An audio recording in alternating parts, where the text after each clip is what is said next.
What's up, guys? It's Azaran here, and we are back with MPL Week 3 coverage of Sun and Moon battles here.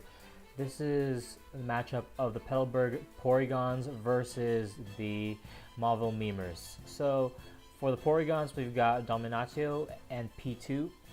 So, we've got Ghost versus Steel, but this Steel has the anti-Mega Metachamp, because Week 3, remind you, is still occurred when Mega Metachamp was around. Mega Metachamp was banned like mid week 4, so we'll still see Mega Metachamp in these replays.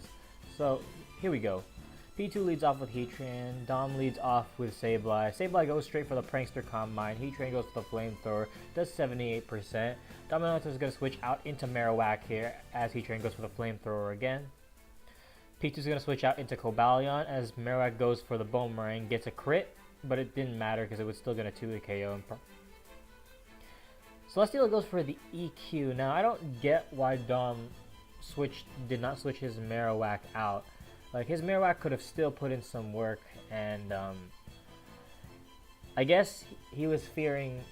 I don't know what he could possibly be fearing, because did he fear like a Seed Bomb or something like that? Because Jellicent seems like an all-purpose switch to Celesteela, even if it is Leech Seed. But yeah, so his Marowak goes down. P2 gets an attack boost with Celesteela. P2 switches out into Heatran, and Sableye goes for the Prankster Wisp, now giving the Heatran Flash Fire.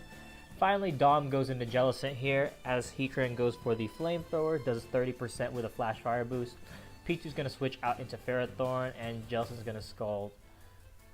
And now here we just have a series of turns where Jellicent is just going to continuously go for Scald. The rocks are going to go up on P2 side. He's going to Power Whip. It's not going to kill the Jellicent, but this is Curse Body Jellicent and not the Water Immunity Jellicent. So he just stays clicking Scald. I think he's just trying to get a burn on this Ferrothorn. Yeah, he's just trying to get a burn on this Ferrothorn. As now Doublade finally comes out on P2's part. And we go into Delmise here. Delmise goes for the Earthquake. SD comes out. Doublade goes for the Sneak. Delmise goes for another EQ. Doublade goes for another Sneak.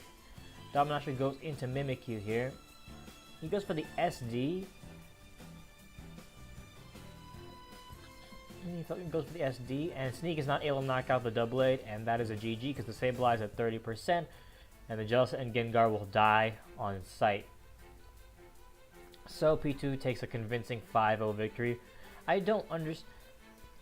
personally don't understand why he spent so much time burning the Ferrothorn, especially when it was taking that long. Could have at least gotten into Delmise, forced the Ferrothorn out, possibly. Yeah, forced the Ferrothorn out, and then maybe brought Jellicent back in to continue the Skull Burn attempts. I don't know. So we'll move on to the next battle here, which is No Matter versus Shade Step. No Matter rocking this double Lottie Dragon, and Shade Step rocking Swampert Sandrill. No Matter leads off with Lottie. Shade Step leads off with Mammo. Shade switches into Gastro here as Lottie goes straight for the Draco. It misses. Lottie goes for the Draco again, so that's Scarf damage right there. Gastro goes for the Recover. No Matter switches out into Garchomp as Gastro goes for the Toxic here. Hippo comes out. Garchomp gets his rocks up. Switches out. No Matter switches out into Latios here. And now a Draco should be coming out from Latios' end as Gastro is the switch in. Boom. Draco does only 46%, so he won't be able to knock out the Gastro unless he crits him, of course. Now Lottie comes out. Gastro goes for the Recover. Shade's going to switch into Excadrill here as Lottie goes for the Calm Mind. Excadrill goes for the Corkscrew Crash, does 61% to this Lottie, so this Lottie is bulky as shit. Excadrill goes for the SD here. Latias goes for the Store Power, does 22 to the Excadrill. No Matter switches out into Garchomp, and Shade Step predicts that with an EQ. Goes into Lottie here. Shade Step's going to switch out. Back into Gastrodon we go, as Latios goes for the Defog, trying to get those rocks away. Now he's going to switch out into Latias again as Gastro goes for the Toxic onto the Latias. So now Shade Step goes into Hippowdon. Latias goes for the Calm Mind here. Latias goes for another Calm Mind. Hippo goes for the Rocks. Does this Hippo have Whirlwind? So Shade Step's going to switch out into Excadrill, and now No Matter reveals the tech, the Z Refresh, to restore his HP and cure himself. Z Refresh Lati, as the Excadrill goes for the SD here, as Latias goes for the Store Power, does 48%. And now the critical part in the battle, Excadrill, or Shade Step misclicks. He misclicks and he clicks EQ. And now Latias is able to knock out the Excadrill, and I think that's a game. It's game from there. This Memo goes for the Ice Shard, is not able to kill, and Stored Power is able to knock it out. Swampert comes out. Stored Power does not knock out the Swampert, but Ice Beam is not able to knock out the Lati. So Shade Step only can rely on a Freeze now to save him. And does he get it? He does not get it. Lati goes for the Roost here. Freeze, another attempt at a Freeze. Nope, nothing. Lati goes for another Roost. He's just going to continue to do this. Shade Step's just gonna keep pushing his luck with the freezes, and at that point, I think he's like, no. Well, he's gonna try to check Gastro, see if Gastrodon work. But Toxic comes out, and at that point, Shade Step forfeits after the Toxic miss. He can't even stall the Latias out, so it's over at that point. So No Matter takes a 5-0 victory, which I think this match would have been a lot closer. Yeah, this match would have been a lot closer because Excadrill's Iron Head would have put the Lati in range of Mamo's Ice Shard, so he would have had to switch out. And then Shade Step could have actually won the game by just spamming Ice Shard with Mamo probably. Or Crash or whatever.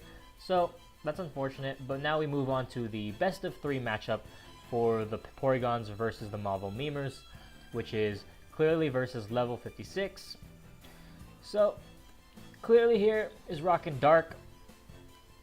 Level 56 is rocking Flying. Let's get into it real quick. Peak of Darkness leads off with Charizard. Clearly leads off with Tyranitar. 56 goes out into Skarmory. Tyranitar goes straight for the Stone Edge, not messing around. Skarmory goes for the Rocks. T-Tar goes for a Rocks of his own. Skarmory gets up a Spike. T-Tar goes for the T-Wave here. So this is the nice, juicy utility Tar. Knocks out the Skarmory here. So that's one Steel type gone. Celesteela comes out now. Celesteela goes for the EQ. So, like, what is up with, like, no Heavy Slam or something? T-Tar goes for the T-Wave but misses. So now he's going to switch out into Mandibuzz. As Celesteela goes for another EQ. Celesteela is going to switch out into Zapdos. Mandy's going to go for the Roost. Zapdos is going to go for the Thunderbolt, do 81% as Mandy goes for the Roost. Clearly is going to switch out his Mandibuzz into Hydreigon here. And when I was watching this replay earlier, I expected the pair to happen, and indeed it does. So, level 56 goes out in Celesteela now, as Hydra goes for the Dark Pulse, does 47%. Celesteela goes for the Air Slash, and Hydreigon gets flinched. That is to be expected.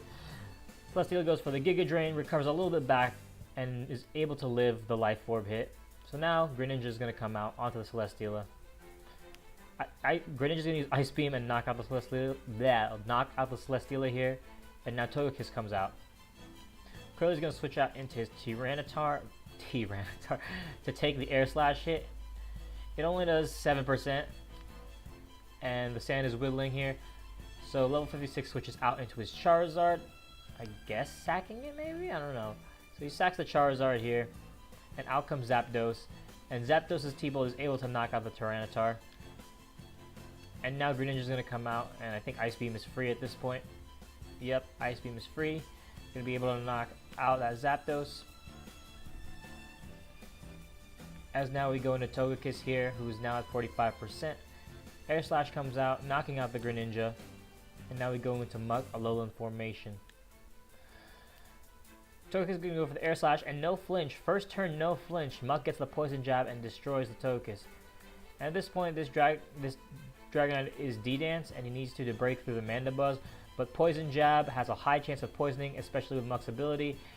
And Extreme Speed is not even able to knock out the Muk, and that is a GG. Clearly takes a 3-0 win versus level 56 in the first match of the best of 3.